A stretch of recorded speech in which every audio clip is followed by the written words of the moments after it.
Meanwhile, on Deep Space Nine, during the quiet hours of station night, you're falling asleep to the gentle hum of a space station maintaining itself. Nothing urgent will happen tonight. There are no emergencies on this shift. Everything is stable. Everything is routine. Everything continues as it should. Welcome, friend. You've wandered into another quiet corner of worlds made of legend. Tonight, we're stepping into Deep Space Nine, where someone has to keep the environmental systems running, even during the winter holiday celebrations. Here, in the hum of recyclers and the soft glow of status panels, ordinary work continues while the galaxy spins on. Nothing requires immediate attention. Everything remains calm. So take a breath, let your shoulders fall, and allow the steady patterns of Deep Space Nine to support you, however that looks for you tonight. The chronometer on your workstation reads 2300 hours. Station time. You clock in with your palm pressed against the cool surface of the biometric scanner, and the display confirms what you already know. Malik Jaresh, Environmental Systems Technician. Gamma shift, 8 hours ahead of you, from 2300 to 0700, maintaining the invisible infrastructure that keeps 300 souls breathing, warm and alive on this Cardassian mining station, turned Federation outpost. The maintenance office on level 17 is nearly empty at this hour.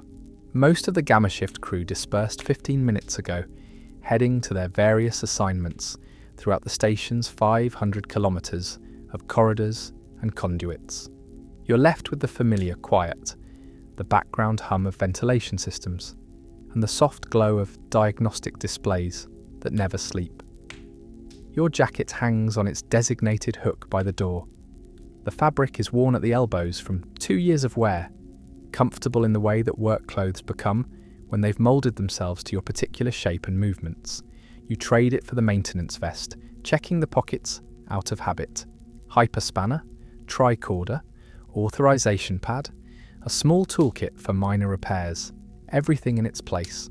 The vest settles onto your shoulders with familiar weight. The patches on the breast identify you as environmental systems, different from the engineering yellow or the operations red.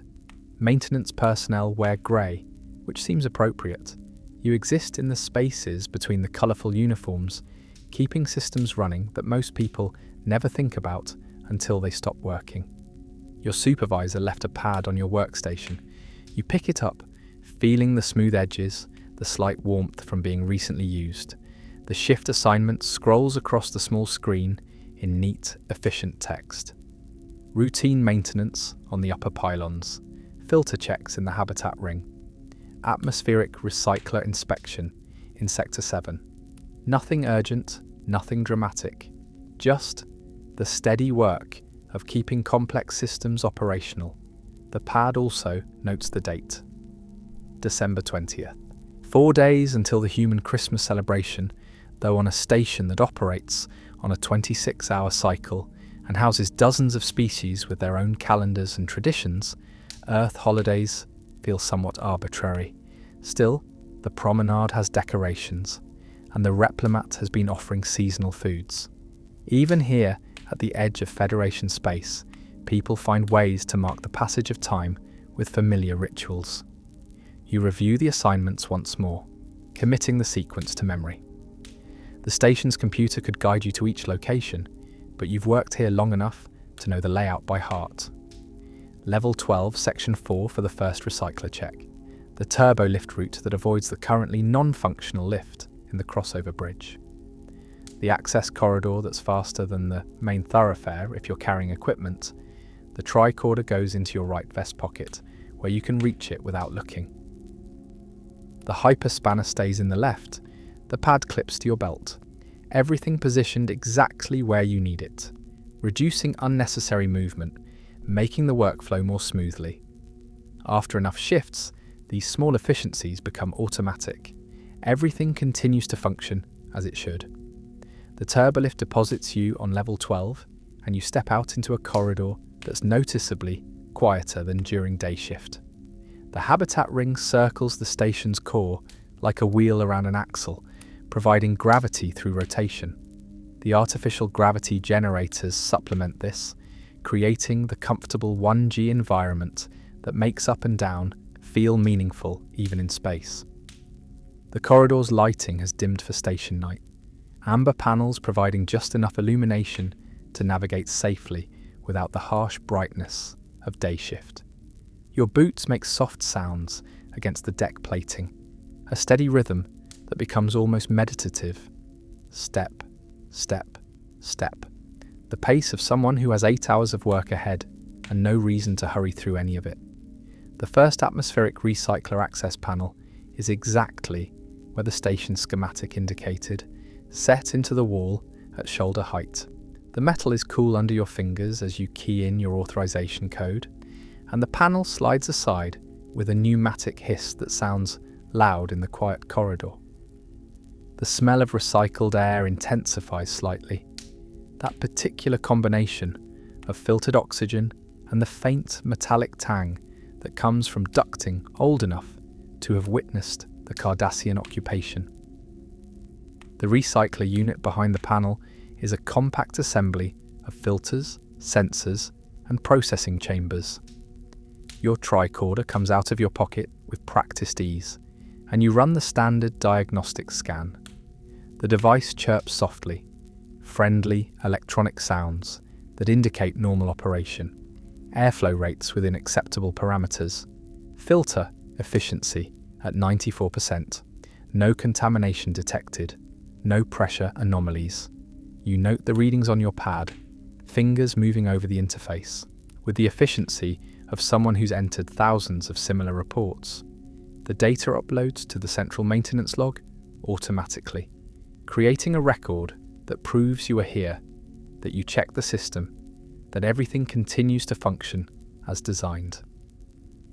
In the event that something fails later, this record will show exactly when the last inspection occurred and what the readings were. The recycler unit has a small observation window, and you peer through it out of habit rather than necessity. Inside, fans spin at their programmed speed, moving air through filter matrices that remove carbon dioxide and other contaminants. The process is invisible to normal sight, but the steady whir of the fans provides auditory confirmation that everything operates correctly. This unit processes roughly 2,000 cubic meters of air per hour, enough for about 15 people, assuming normal respiration rates. You close the access panel, listening for the soft click that confirms the seal is secure. The panel must be airtight, maintaining the pressure differential that drives air circulation throughout this section. A loose panel would whistle, a distinctive sound that maintenance techs learn to recognize instantly. The whistle's pitch indicates the size of the leak, its volume the pressure difference, but this panel sits flush and silent, doing its job properly. 4 more recyclers wait for inspection on this level alone, spaced throughout the habitat ring according to optimal air distribution patterns. The Cardassians designed this station for efficiency above all else, and the environmental systems reflect that priority. Everything calculated, nothing wasted, every component serving its purpose in the larger system. The station remains calm. The walk to the next recycler unit takes you past quarters that show signs of recent occupancy. A toy left in a corridor corner, probably dropped and forgotten during a child's bedtime. A plant visible through an open doorway, leaves illuminated by soft indoor lighting. The muffled sound of someone's music player, bass notes vibrating through the bulkhead, some species equivalent of a lullaby. You pass Ensign Morrison's door. The name is stenciled neatly on the identification panel, along with her assignment to sciences. You've never spoken to her beyond brief nods in passing, but you know from maintenance records that her quarters have excellent environmental stability. Temperature holds steady at 20 degrees Celsius. Humidity at 45%. The recycler unit servicing her section hasn't required adjustment in 4 months. These are the kinds of details that fill your working knowledge of the station. Information that has nothing to do with people's personalities or lives and everything to do with systems functioning as designed. The second recycler access panel is located in a small junction alcove slightly off the main corridor. This one shows a higher filter efficiency reading, 97%, which is actually slightly above optimal. You make a note: filter efficiency that's too high can indicate excessive air resistance, forcing the fans to work harder and consuming more power. It's something to monitor, though not urgent enough to require immediate action. While you're standing at the panel, a door opens further down the corridor. A Bajoran man emerges wearing civilian clothes, probably heading to or from a night shift position somewhere on the station. He notices you, gives a brief nod of acknowledgement, and continues on his way. The interaction takes perhaps 3 seconds, requires no words, and leaves you both to your respective purposes. You finish the inspection, close the panel, and move on. The third recycler is 2 sections clockwise around the habitat ring, accessible through a maintenance corridor that runs behind the residential quarters. This corridor is even dimmer than the main passages, lit only by emergency lighting that creates pools of amber glow separated by stretches of deeper shadow. Your footsteps echo slightly in the narrow space, bouncing off bare metal walls that have never been finished with the decorative panels used in public areas. The air in the maintenance corridor tastes different. It's the same recycled atmosphere as everywhere else on the station, but without the subtle scents that accumulate in living spaces, cooking odours, personal care products, the general smell of inhabited rooms. Here, the air is purely functional, unmodified by human presence, just oxygen and nitrogen and trace gases in their proper proportions. The third recycler shows normal readings, so does the fourth. The fifth unit, however, triggers a low-level alert on your tricorder before you even open the access panel.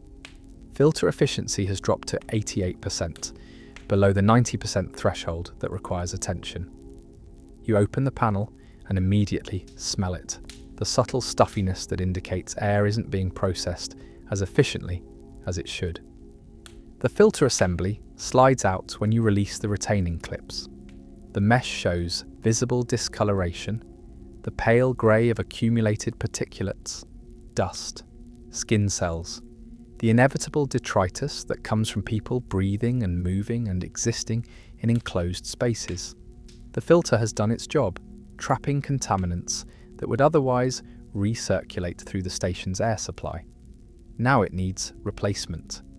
You pull a fresh filter from your equipment bag, checking the rating stenciled on its edge.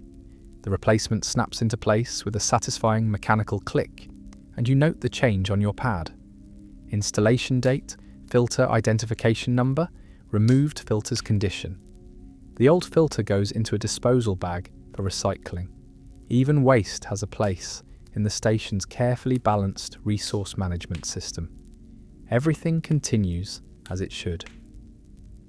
By the time you finish the recycler inspections on level 12, nearly 90 minutes have passed. The chronometer on your pad reads 0030 hours. The station has settled into the deeper quiet of true night, when even the people working gamma shift have fallen into their routines. When foot traffic in the corridors diminishes to occasional individuals moving between duty stations, the promenade is never completely closed, but at this hour, it's transformed. The bright lights of day shift are dimmed to a softer glow, making the space feel more intimate. Most of the shops have sealed their entrances, security gates drawn across storefronts that during the day bustle with commerce. But Quarks remains open, always open, and through its entrance you can hear the subtle sounds of the few patrons still drinking or gaming at this late hour. You're not going to Quarks. Your path takes you along the promenade's upper level, heading toward the turbo lift that will carry you to the pylon assignments on your list. But you slow your pace slightly, taking a moment to simply observe the space. This is part of the station you don't normally see during your working hours, and there's something peaceful about its nighttime aspect. Holiday decorations catch your attention. Nothing official, nothing elaborate, just the small touches that residents have added to personalize the institutional space. A string of lights wound around a support column, A small evergreen wreath hanging on a shop security gate. Paper snowflakes, clearly handmade, taped to the windows of what you recognise as the station school. The decorations are modest, almost humble, but they represent something significant. The human need to mark time, to celebrate, to bring warmth to cold metal and empty space. The central promenade fountain continues its cycle, water arcing through the air in graceful parabolas before splashing back into the basin. The sound is soothing, an organic contrast to the mechanical hums and electronic chirps that form the station's normal audio environment. Someone, probably the promenade manager, has adjusted the fountain's lighting for the season. The water now catches reflections of red and green from decorative panels installed nearby, creating shifting patterns of colour that ripple across the basin's surface. A security officer walks past, nodding acknowledgement of your presence. You recognise her, one of the Bajoran deputies who work for Constable Odo. Her steps are measured, professional, the steady patrol rhythm of someone who has walked this route countless times before and will walk it countless times again. The station never sleeps, and neither does its security force. Nothing requires immediate attention. The turbo lift carries you upward through the station's central core, the feeling of motion, subtle but present. Your inner ear registers the change in velocity, the gentle acceleration and deceleration, even though the artificial gravity keeps your feet firmly planted on the lift's deck. The display panel counts off levels, each number accompanied by a soft chime. Level 18, level 19, level 20. The habitat ring falls away below, and now you're ascending through the station's industrial sections. The areas devoted to cargo handling, docking operations, and the massive power systems that keep everything running. Level 21, level 22. The upper pylons extend from the main station like arms, each one capable of accommodating a docked vessel.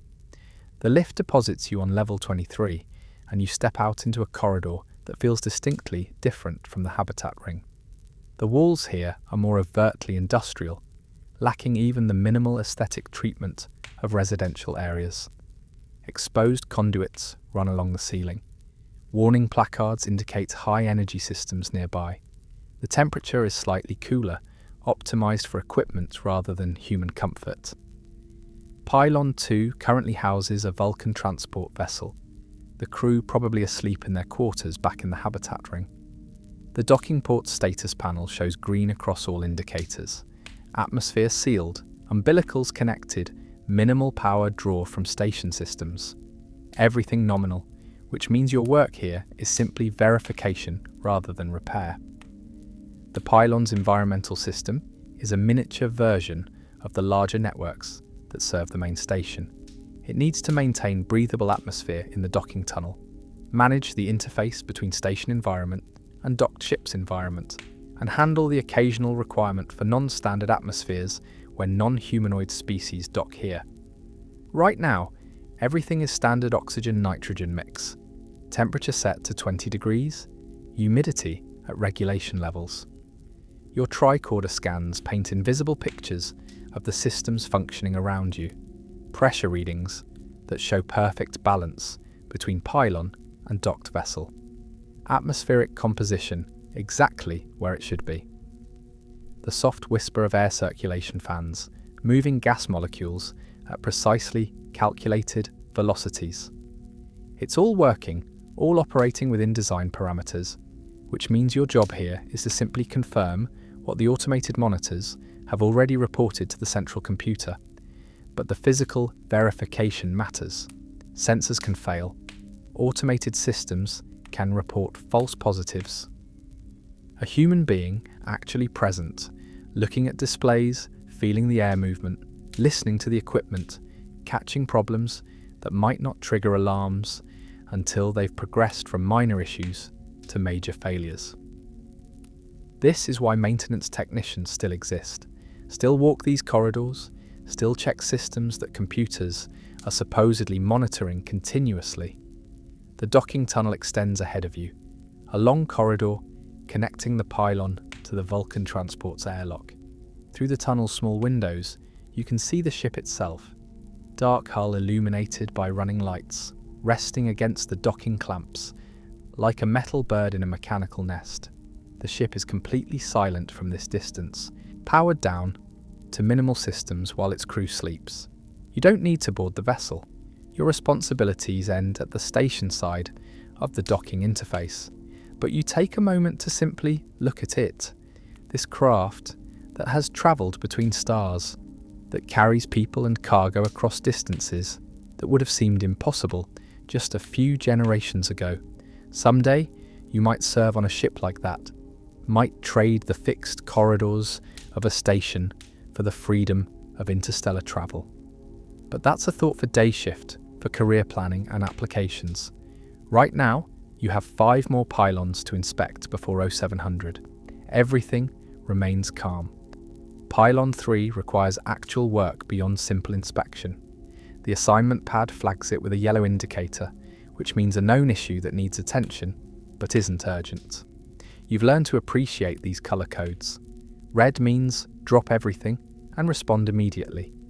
Yellow means address it during your shift. Green means routine check.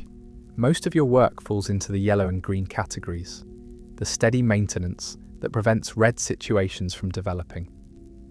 The problem in Pylon 3 is an atmospheric pressure fluctuation, minor enough that the system compensates automatically, but persistent enough that someone should investigate. You pull up the detailed logs on your pad, scanning through the data. The fluctuations occur approximately every 40 minutes, last for about 90 seconds, and involve a pressure drop of 0.03 kilopascals. That's tiny, barely noticeable, but in a closed environment like a space station, even tiny anomalies deserve attention. The likely culprit is a valve somewhere in the circulation system, opening and closing slightly out of sync with its programmed schedule. To reach it, you need to access the maintenance crawlway that runs parallel to the main pylon corridor, carrying the pipes and conduits that service the environmental systems. The crawlway access hatch is set into the floor, marked with yellow and black striping that warns of industrial space beyond. You kneel beside it, feeling the cool deck plate against your knees and key in your authorization code. The hatch unseals with a hiss of equalizing pressure, revealing a ladder that descends into dimly lit space below the main corridor. Climbing down the ladder is familiar work. Your hands find the rungs automatically, your feet settling into the rhythm of descent. The crawlway air smells different, warmer, carrying the mineral tang of industrial lubricants and the ozone smell of plasma conduits. This is the station's infrastructure exposed, stripped of any pretense of comfort or aesthetics. Just pipes and wires and equipment, all of it necessary, none of it beautiful. The crawlway is only about 1.5 meters tall, forcing you to move in a crouch, your shoulders hunched, your neck bent at an awkward angle. The lighting comes from emergency strips spaced every few meters, creating alternating zones of amber illumination and deep shadow. You've worked in spaces like this dozens of times before, but it never becomes entirely comfortable. Humans evolved for open spaces and upright posture. Evolution didn't prepare us for maintenance crawlways on space stations. Your tricorder guides you to the suspect valve, a cylindrical assembly about the size of your fist, mounted on a plasma circulation pipe that carries heated gas from the station's fusion reactors. The valve's job is to regulate flow, opening and closing on command from the environmental computer to maintain proper temperature throughout the pylon. The actuator arm should move smoothly, but when you examine it with your light, you can see a slight hesitation in its motion, a tiny catch that occurs each time it cycles. The fix is straightforward. You retrieve a small canister of lubricant from your toolkit, the kind specifically formulated for high-temperature applications. The actuator arm has a maintenance port, a small access hole designed specifically for this purpose. You apply 3 drops of lubricant, wait for it to work its way into the mechanism, and then manually cycle the valve through its range of motion. The catch disappears, the arm moves smoothly again. You mark the repair complete on your pad, noting the lubricant application and the part number of the valve assembly. The record becomes part of the station's maintenance history, data that might be useful months or years from now, when this valve or others like it require more substantial maintenance. Everything documented, everything tracked, everything contributing to the larger understanding of how this station ages and evolves. Everything continues to function as it should. You're backing out of the crawlway, moving carefully in the confined space, when your hand brushes against something unexpected. Not pipe or conduit, but something smoother, cooler, different in texture from the industrial surfaces that surround you. You pause, directing your light toward the object. It's wedged between two support struts, easily missed in the shadows. A small object, roughly spherical, about the size of a human fist. You reach for it carefully, aware that maintenance crawlways sometimes accumulate debris dropped or forgotten by previous workers. But this isn't debris. This is something deliberate, something crafted. The object comes free with gentle pressure, and you hold it in your palm, examining it in the amber emergency lighting. It's a decoration of some kind, an ornament.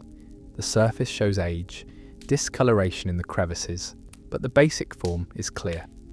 A sphere made of metal, lightweight, possibly aluminum or a similar alloy. The exterior is decorated with a pattern, geometric designs that catch the light, and from the top extends a small loop, the kind you'd use to hang the ornament from something. A Christmas ornament. Here, in a maintenance crawlway on a space station at the edge of Federation space, tucked between support struts, where it's been invisible for who knows how long.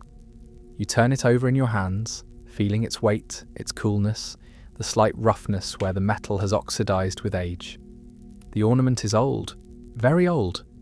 The metal's patina suggests years of exposure to atmosphere, and the design style doesn't match anything currently manufactured. This isn't something recently lost. This is something that's been here for a long time, possibly since before the Federation took control of the station, possibly since the Cardassian occupation, possibly even earlier. You finish your exit from the crawlway, the ornament now carefully stored in your vest pocket, and seal the hatch behind you. The chronometer shows 02:15 hours. You're ahead of schedule on your assigned tasks, and the ornament presents a quiet question. The choice unfolds gently, without pressure. You could log it as found property, or you could let curiosity guide you a little further into the night. Your remaining pylon inspections can wait. They're all coded green, routine checks with no urgency. You have time. The station remains calm. The station's historical database unfolds across a terminal screen in an empty conference room on level 14, the ornament resting on the table beside your pad, catching reflections from the display. The room smells of recycled air and the faint cleaning solution that the previous shift used. Somewhere in the walls, you can hear the soft hum of the ventilation system doing its endless work. The records appear without effort, fragments of information that tell partial stories. The database holds memories dating back to the station's construction by the Cardassians.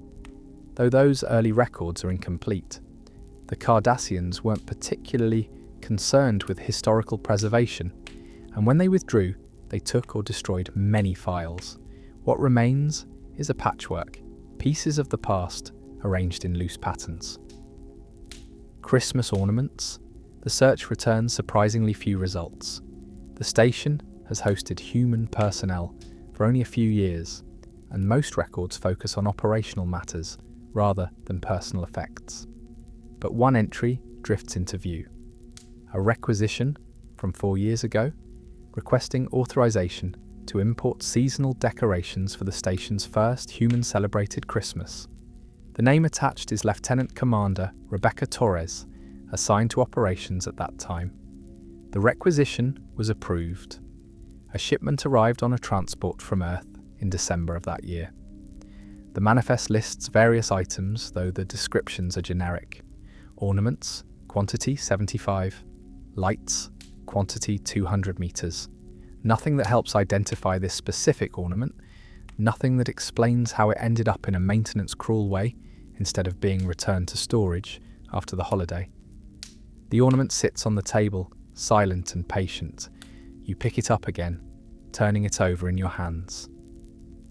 The metal feels warmer now, having absorbed heat from your skin and the room's atmosphere.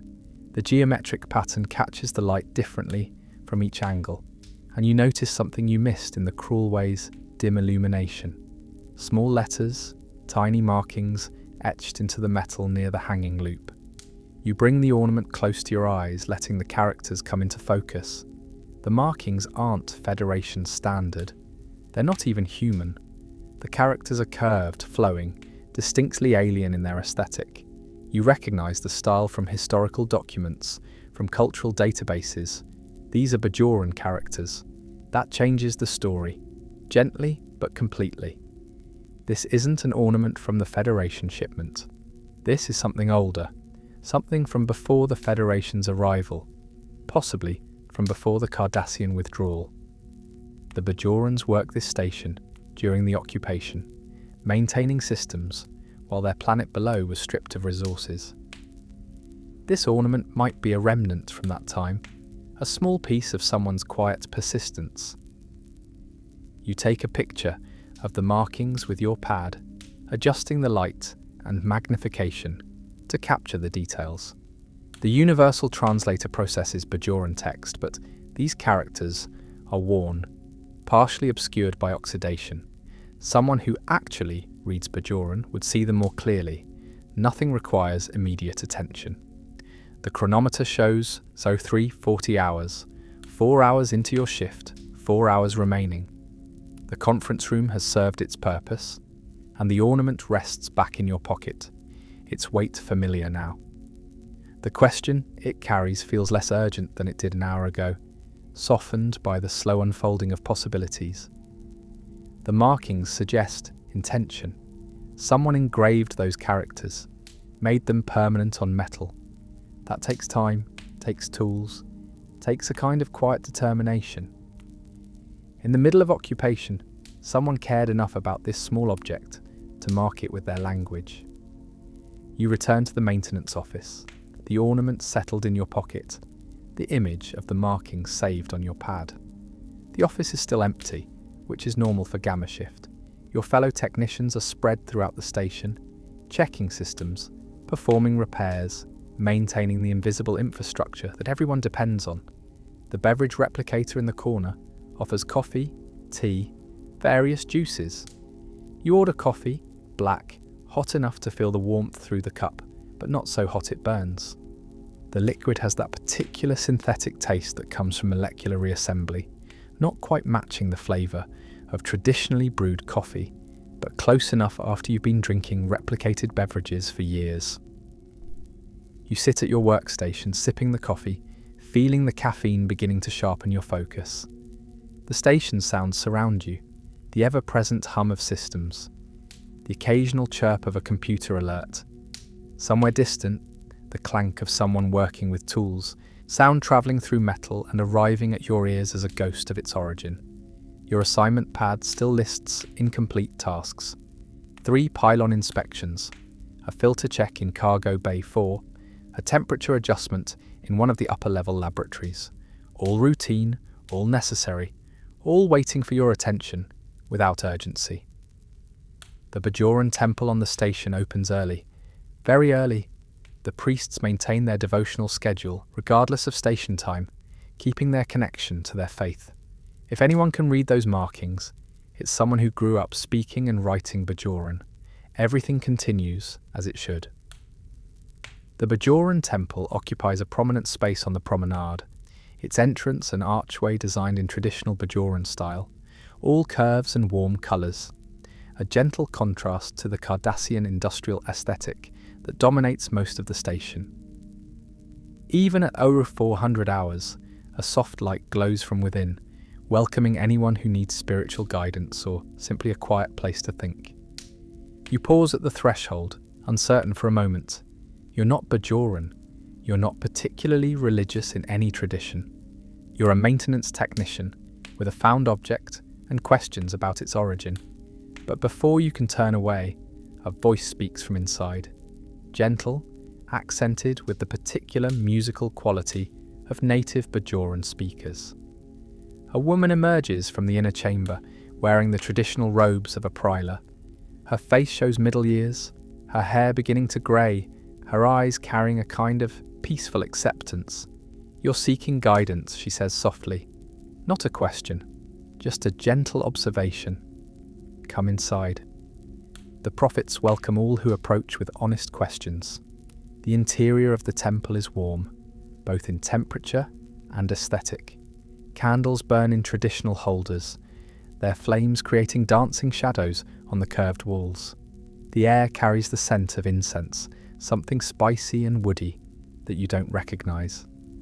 The sound of the promenade fades behind you, replaced by a peaceful quiet that feels almost tangible. The praetor guides you to a small sitting area, gesturing for you to sit. You do, feeling the comfort of the cushioned seat after hours of walking corridors. She settles across from you, her hands folded in her lap, her attention focused on you in a way that feels both calm and present. You explain, keeping it simple. You're a maintenance technician. You found something during your shift, an ornament with Bajoran writing. You'd like help understanding the markings, if that's possible, if it's appropriate. The praetor's expression remains peaceful, but something shifts subtly in her posture. A quiet recognition. "Show me," she says, and you retrieve the ornament from your pocket, placing it gently on the small table between you. She picks it up, her movements reverent, careful. She turns it over in her hands, examining the surface, the wear patterns, the decorative elements. When she finds the markings, near the hanging loop she goes very still. Her fingers trace the characters, and her lips move silently, reading words you cannot hear. After a long moment, she looks up at you. "Where did you find this?" she asks quietly, and there's something in her voice now, a gentle recognition. You tell her about the maintenance crawlway in Pylon 3, about the space between support struts, about how it was wedged there, invisible unless you were specifically looking in that direction. The praetor nods slowly. The markings say, "Irina for hoping." A name and a phrase, a very personal inscription. The station remains calm. The praetor holds the ornament with gentle care. She's looking past you now, focusing on something distant. She speaks slowly, measuring her words, telling a story that she knows only in fragments. During the occupation, this station was called Terok Nor. Thousands of Bajorans worked here, processing ore from the mines below, maintaining systems under Cardassian supervision. The conditions were difficult, the work was constant. But even in that time, people found small ways to maintain connections to their culture, their faith, their sense of self. Christmas wasn't a Bajoran holiday, but one of the Cardassian overseers collected Earth artifacts, had a fascination with human cultural practices. One year, near the end of the occupation, he displayed a small Christmas tree in his office. Just a curiosity, something from a species he'd probably never met. But that tree had ornaments. A Bajoran worker, a woman who did cleaning work in the administrative offices, saw the tree and asked about it. The overseer explained the tradition, the symbolism, the idea of marking winter with celebration and light. The worker asked if she could have one of the ornaments when the season ended. The overseer refused, but after he left his post that evening, the woman took an ornament anyway. A small act, a tiny decision that probably meant nothing to the Cardassian but something to her. The praetor pauses, still holding the ornament, still looking at something beyond the present moment. The woman's name was Irina Kos. She was a friend of my mother. They worked together during the occupation, and my mother told me stories about her after liberation. Irina kept the ornament hidden. She engraved her name on it, and that phrase, for hoping, because even a borrowed decoration from an alien tradition could become a symbol of something larger. The quiet belief that someday the occupation would end, that someday there would be freedom and the simple ability to mark seasons without fear. You sit very still, absorbing this. The ornament is no longer just a found object. It's a memorial, a testament, a physical piece of someone's quiet persistence. What happened to her, you ask gently? To Irina Kos. The Pryla's expression becomes softer, more contemplative. She passed during the occupation, not from anything dramatic, just from the accumulated weight of years of difficult work, inadequate rest, constant strain. Her body simply gave up, about 6 months before the Cardassians withdrew. She never saw the freedom she hoped for, but she maintained that hope until the end. The silence in the temple feels peaceful now, weighted with memory, but not with heaviness.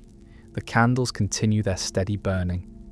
The incense continues its slow diffusion into the air, and you sit across from a Bajoran priest, holding a piece of history in the form of a small metal sphere. Everything continues to function as it should. The Pryla returns the ornament to you, placing it gently in your palm. "What will you do with this?" she asks softly. It's more of an invitation to think through the possibilities than a demand for decision. You could turn it into station security as lost property. It would go into storage, another item in the catalogue of things found and unclaimed on a space station that houses thousands.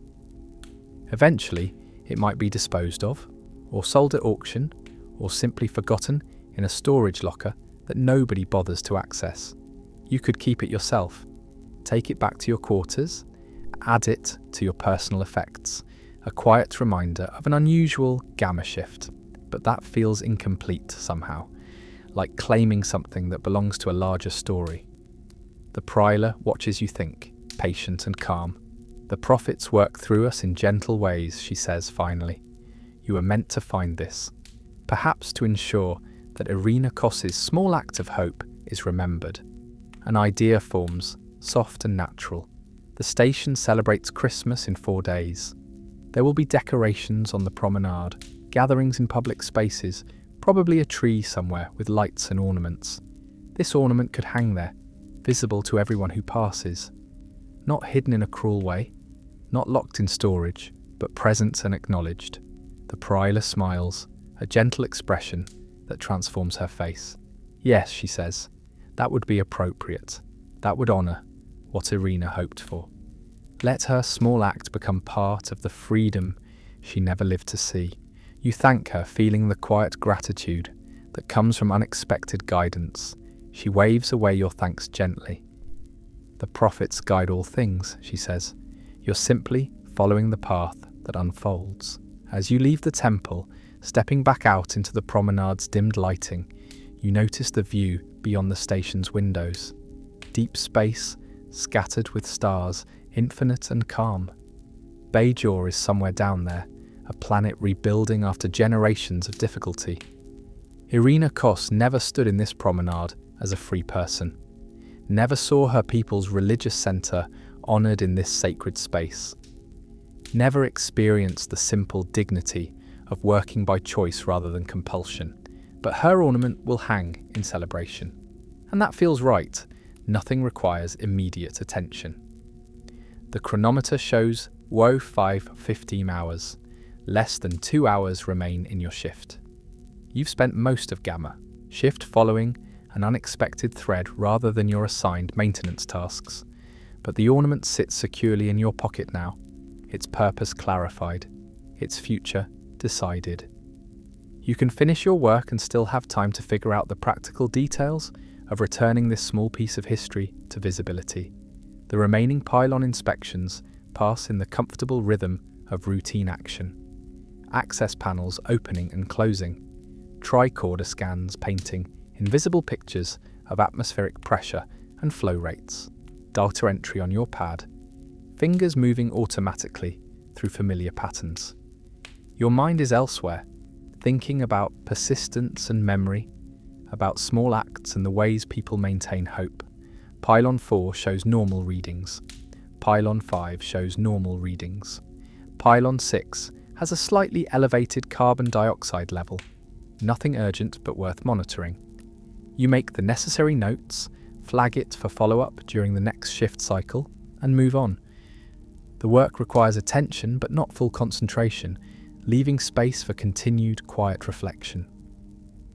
The station's corridors at 0530 hours are beginning to show signs of morning transition.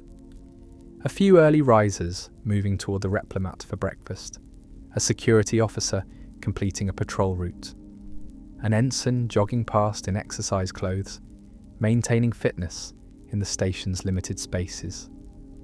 Life continuing, routines maintained, everyone following their own paths through this collection of metal and purpose.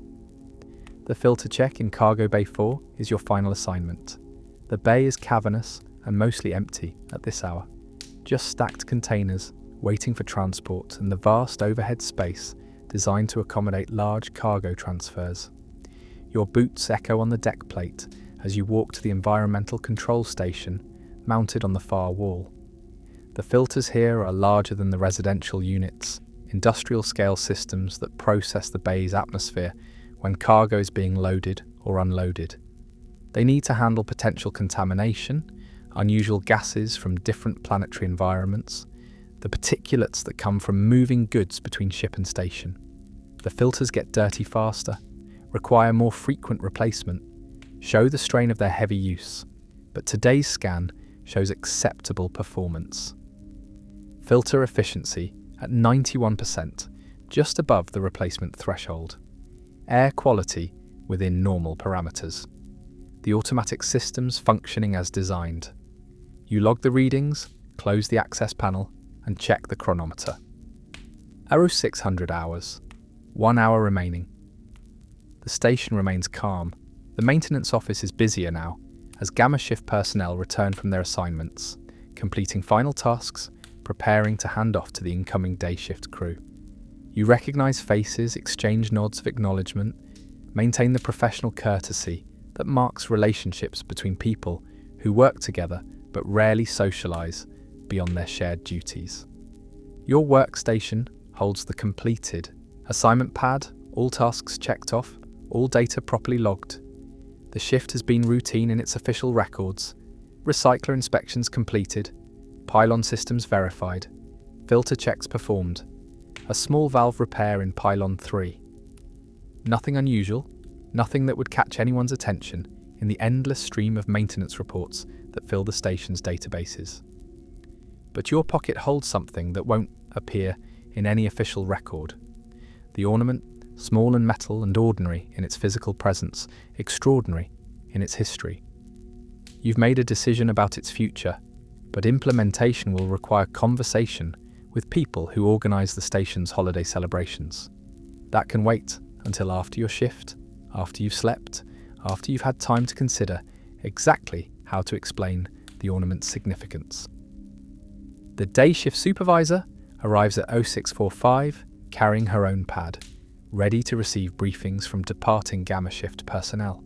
She's efficient and professional, asking pointed questions, making notes, ensuring smooth transition of responsibility. When your turn comes, you keep it brief.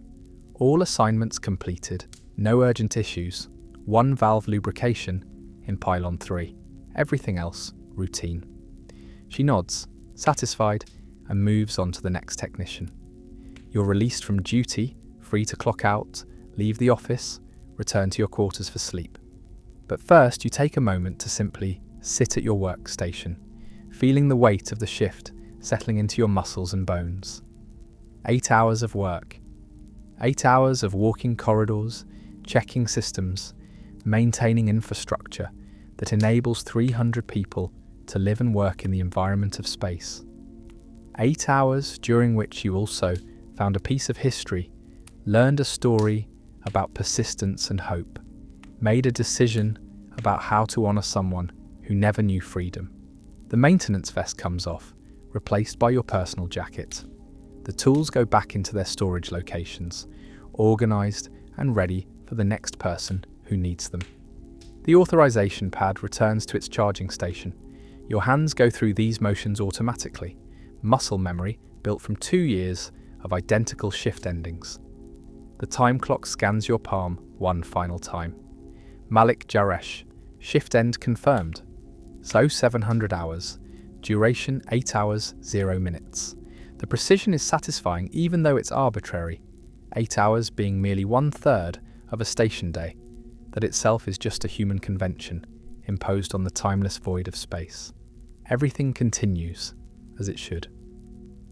The walk from the maintenance office to your quarters takes you through sections of the station that are fully awake now, morning shift claiming the corridors and public spaces. The promenade bustles with activity, shops opening, vendors preparing displays, the smell of fresh food drifting from the replimats. You move through it all, like someone whose day is ending, while everyone else's is beginning. The ornament in your pocket feels lighter now, settled rather than heavy, weighted with knowledge, but not with burden. You pass the area where the station's Christmas tree will stand, currently just an empty space, awaiting decoration. In 4 days, that space will hold an artificial evergreen, lights, ornaments contributed by various crew members. And now, one ornament with a history that spans occupation and freedom, small acts and quiet hope. A group of children runs past, probably heading to the school before classes begin. Their laughter echoes off the walls, pure and unself-conscious, the sound of people who've never known oppression, never experienced the constant awareness that marked Bajor during the occupation. Irina Kos never heard children laugh freely on this station. She never saw Bajoran children play without supervision, without shadow hanging over every moment. Your quarters are on level 8, section 12, one room among hundreds that house station personnel. The door recognizes your palm print and slides open, revealing a space that's compact but adequate. A bed, a desk, a replicator, a small bathroom with sonic shower. The window looks out into space, showing the starfield that never changes, that existed before humans left Earth and will exist long after all current civilizations fade. You remove the ornament from your pocket and place it carefully on your desk, next to your personal pad and the book you've been reading slowly over the past month. The metal catches light from the window, that same geometric pattern that caught your attention in the crawlway. Now you know those patterns weren't random decoration. Someone chose them deliberately, created them with whatever tools were available during brief moments of privacy. The sonic shower strips away the accumulated dust of 8 hours walking corridors. You emerge feeling physically cleaner, but mentally still processing everything you've learned. Your sleep clothes are comfortable synthetics, soft against tired skin. Your bed beckons, familiar and welcoming, promising the rest that your body needs after a full shift of physical labour. But before you sleep, you sit at the desk and compose a message on your personal pad. The recipient is Lieutenant Marquez, the officer who coordinates station social events and traditions. You've never spoken to her directly, but her name appears in all the holiday planning communiques. Your message is brief, professional, explaining that you found an ornament with historical value and would like to include it in the upcoming Christmas display. Could you spare a few minutes tomorrow to discuss the details? You send the message and set the pad aside. The rest can wait. The explanations, the story, the decision about how much detail to share. All of that can wait until you've slept, until your mind is clearer. Nothing requires immediate attention. The bed receives you like an old friend. The mattress is regulation issue, neither particularly comfortable nor uncomfortable, but your body has learned its contours over 2 years of sleeping here after gamma shifts. Your head sinks into the pillow, and you can feel the tension beginning to drain from your neck and shoulders. The transition from wakefulness to rest beginning its familiar progression. The station sounds fade into background noise, ventilation, hum, distant footsteps in the corridor outside. The occasional chirp of someone's door chime as people move about their daily business. All of it becomes white noise, the audio landscape of life on a space station, sounds that would seem intrusive to someone newly arrived but are simply home to you now. Sleep comes gradually, consciousness fragmenting into disconnected thoughts and images, the ornaments spinning slowly in darkness. Bajoran characters glowing softly against metal. A woman you've never met working in corridors you walk every night, her hands doing maintenance work not unlike your own, her days unfolding in patterns of quiet persistence. You dream, though later you won't remember the details clearly. Something about walking through the maintenance crawlways, the passages extending throughout the station in gentle geometries, and you're simply walking, following paths that feel familiar even though you've never been there before. In the dream, you encounter other maintenance workers. Some wear Federation uniforms, some wear the grey coveralls of Bajoran workers from years past, some wear different uniforms entirely. But all of them are performing the same basic tasks: checking systems, replacing filters, ensuring that the infrastructure continues to function. The work connects across time, across circumstance, across the changing purposes that the station has served. The dream shifts. Now you're standing in the promenade, and it's decorated for the season. Trees and lights and ornaments hanging gently, and each ornament holds a story, whispers memories, preserves fragments of lives lived in this collection of metal and purpose that orbits a planet. Time passes in sleep's peculiar way, minutes feeling like hours, hours compressing into moments. Your body cycles through rest stages, repairing tissues, consolidating memories, maintaining the biological rhythms that keep you alive. Outside your window, the stars hold their eternal positions, caring nothing for human sleep or waking, for station routines or historical memories, for ornaments hidden or displayed. Everything continues to function as it should. 4 shifts have passed, regular rotations of gamma duty that blurred together in the usual way. Filter checks, system inspections, minor repairs, the routine work that fills your nights and defines your role on this station. But today, or rather this evening before your shift begins, you're standing in the promenade wearing civilian clothes, watching as the Christmas tree receives its final preparations. Lieutenant Marquez proved receptive to your message, interested in the ornament's history, thoughtful about including it in the display.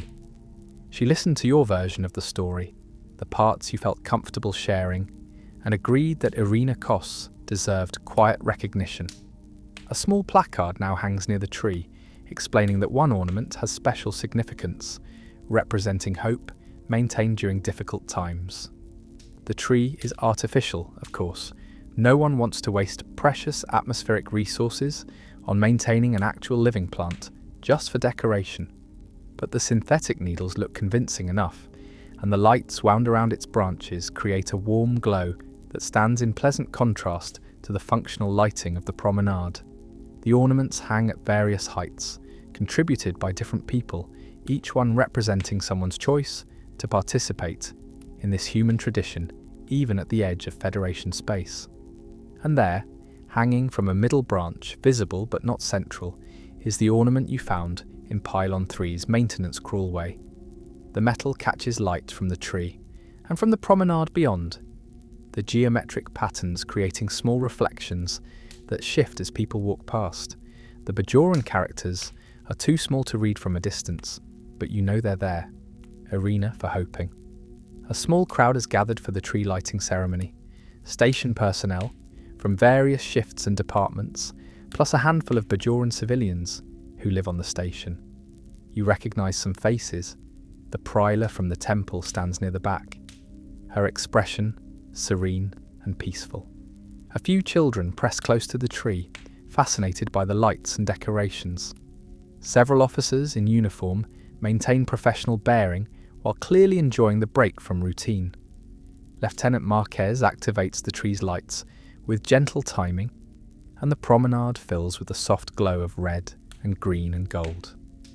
Someone starts singing a carol, and other voices join in, the harmonies imperfect but sincere. The song is about peace and goodwill, traditional themes that feel both universal and culturally specific. both timeless and tied to particular Earth traditions. You don't sing, you just watch, thinking about all the layers of meaning concentrated in this moment.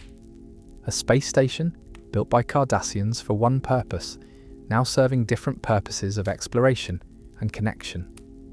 A Bajoran woman who passed during occupation, her small act now displayed in freedom. A human holiday celebrated in space, traditions carried across light years because humans bring their cultures with them wherever they go. The ceremony is brief.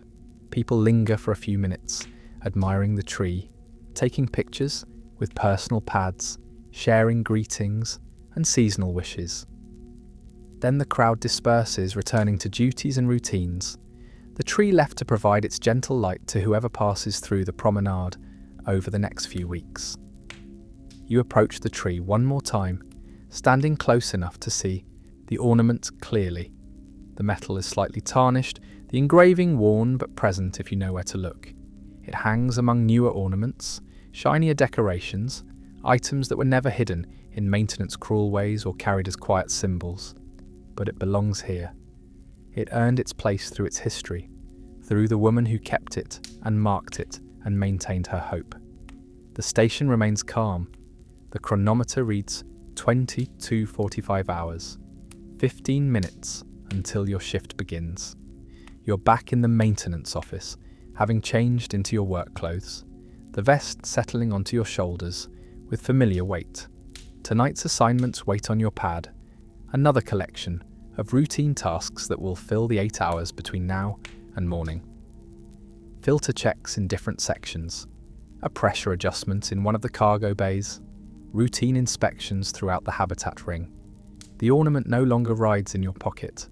It hangs in public view, visible to anyone who walks through the promenade, though most people won't know its full significance beyond what the placard explains. That seems appropriate. The complete story belongs to Irina Kos and those who knew her. Your role was simply to find it and ensure it wasn't forgotten. You clock in at exactly 2300 hours, palm against scanner, identity confirmed. Malik Jaresh, Environmental Systems Technician, Gamma Shift. The computer accepts your presence, logs the start time, begins tracking the hours that will unfold in the usual way. Work performed, systems maintained, infrastructure preserved. The unglamorous labour that keeps 300 people alive in space. The first assignment takes you back to level 12, the habitat ring, familiar territory you've covered countless times before. The corridors are dim for station night, amber lighting creating the soft glow that encourages rest for people who follow normal patterns. Your footsteps echo softly, the steady rhythm of someone with work to do and time to do it. No urgency, no crisis, just the endless maintenance that defines your professional existence. The first recycler access panel opens to reveal systems functioning normally. Airflow rates within parameters, filter efficiency at 93%, no contamination detected. You log the readings on your pad, close the panel, move on to the next location. The work flows with practiced efficiency, your hands and mind operating comfortably, following patterns established through 2 years of identical tasks in identical corridors. As you work, you think about the station's history, the years under Cardassian control, the arrival of Federation personnel, bringing different purposes and different values, the ongoing presence of Bajoran workers and residents maintaining their own traditions and memories while integrating into the station's current mission. All of it layered gently, each era leaving its mark on the metal and the people who inhabit this space. Somewhere in this history, Irina Kos walked these corridors, performed work not unlike yours, maintained systems under very different circumstances. She's gone now, her story reduced to memories told by people who knew her, slowly fading as those people themselves age and pass. But the ornament remains, physical proof that she existed, that she hoped, that she maintained herself even in difficult times. Everything continues as it should. By 00200 hours, The station has settled into the deep quiet of true night. Even the people working gamma shift have fallen into their routines, moving through tasks with the steady efficiency that comes from practice and repetition. You're in Section 14 now, checking atmospheric systems in quarters currently unoccupied, while their assigned personnel are on leave or away on missions. The empty quarters feel different from occupied ones. The air is cooler, the silence more complete, the absence of personal effects creating an almost peaceful quality. These rooms wait for their occupants to return, maintaining themselves through automated systems that continue functioning regardless of whether anyone is present to benefit from their work. Your tricorder shows normal readings in every location, temperature holding steady, humidity at regulation levels, air circulation fans operating within design parameters. The systems work because people like you maintain them, check them, repair them before minor issues become larger concerns. Invisible work that goes unnoticed when successful. The work continues, more panels opened and scanned, more readings logged, more confirmations that systems designed decades ago continue to operate according to their programming. The station breathes through its environmental systems, circulating oxygen and removing carbon dioxide, maintaining the narrow range of conditions that human and humanoid bodies require. Nothing requires immediate attention. The cargo bay filter check at 0400 hours is your final major assignment of the shift. The bay is empty of personnel, just stacked containers and the vast overhead space designed for large-scale freight operations. Your footsteps echo in the cavernous interior, sound bouncing off metal walls. The environmental control station is mounted on the far wall, requiring a walk across the bay's full width. You're not in a hurry. The filters will show whatever condition they're in, regardless of how quickly you reach them. The filters show acceptable performance. You log the readings quietly, thoughts elsewhere. The work requires attention but not full concentration. Everything remains calm. The chronometer displays 645 hours when you return to the maintenance office. 15 minutes remain in your shift, enough time to complete final documentation, brief the incoming day shift supervisor, clock out and head home. The office is filling with gamma shift personnel completing their night's work, professional and efficient, ready to hand off responsibility and rest. Your assignment pad shows all tasks completed, all systems checked, all readings logged, a routine shift with no emergencies, no urgent repairs, no dramatic incidents, just 8 hours of steady work maintaining infrastructure that most people never think about. The day shift supervisor accepts your brief with minimal questions. Everything nominal, no urgent issues requiring immediate attention. The transition is smooth, practiced, unremarkable. You clock out precisely at 0700 hours, the biometric scanner confirming your palm print and releasing you from duty. The walk to your quarters takes you past the promenade again, though you don't detour to look at the Christmas tree. You know the ornament is there, hanging among the lights and decorations, visible to anyone who passes. The corridors show early morning activity, people heading to breakfast shifts, officers beginning day duties, the station waking up as you prepare for sleep.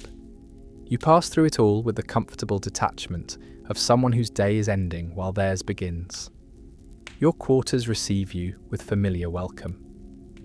The door slides shut, sealing out the corridor sounds, creating a private space that's entirely yours for the next 8 hours. The bed waits, the window shows its eternal view of stars, and your body signals its readiness for rest. Everything continues to function as it should. The sonic shower removes the night's accumulated work. Clean clothes settle against clean skin.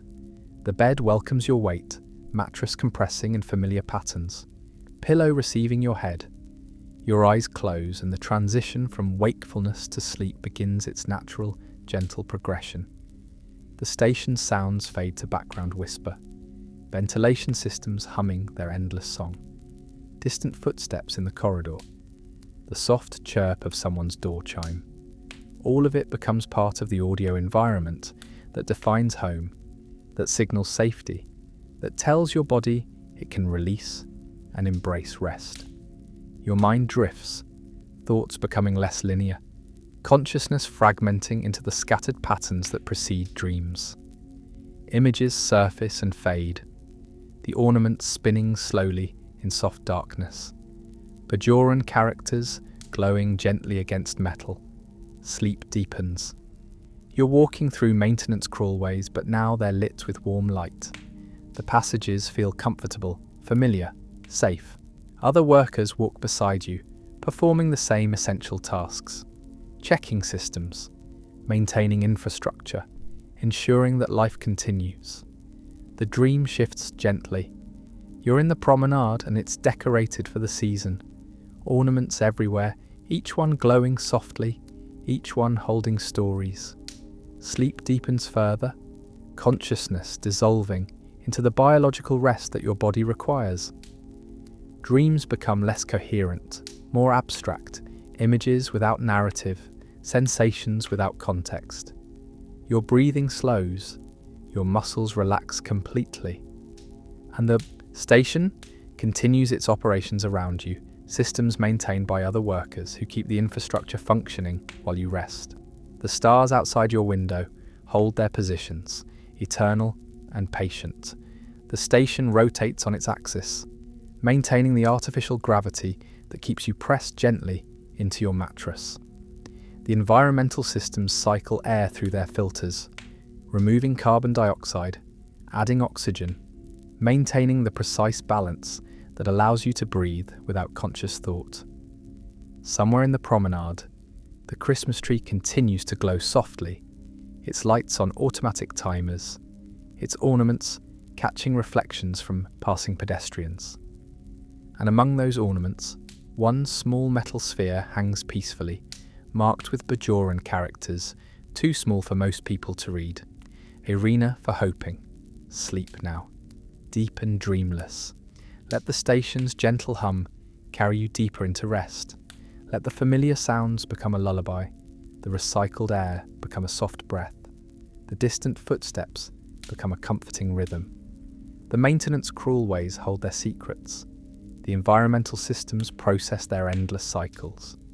The stars wheel through space beyond the viewports, and you sleep, safe and warm, in a small room on a space station at the edge of Federation territory. Nothing requires your attention. Everything is calm. Everything is stable. Everything continues as it should. Sleep. The ornament hangs on the Christmas tree, metal catching light from sources all around. People pass without knowing its complete history, seeing just another decoration among many. But a few people know. The prior who translated the inscription, Lieutenant Marquez who helped arrange its placement, you, the maintenance technician who found it in darkness and brought it to light. Irina Kos hoped for freedom she never experienced, but her ornament hangs in a space she helped maintain, visible to people from multiple worlds, surrounded by celebration instead of oppression. The station continues. Gamma shift workers walk the corridors, checking systems, maintaining infrastructure. Day shift personnel perform their duties under bright lights. The cycles repeat, the patterns hold, the work goes on. Sleep now. Let the story settle into your thoughts like gentle snowfall, quiet and gradual. Let the hum of station systems become the sound that carries you deeper into rest. Deep space. 9 continues its orbit. Systems maintain their steady functioning. Workers perform their duties in all shifts, in all hours. And somewhere in the infrastructure, the work continues that keeps everyone safe and breathing and alive. Meanwhile, in quiet corners of legendary worlds, ordinary people perform extraordinary work. They maintain, they preserve, they hope. The station continues. Good night.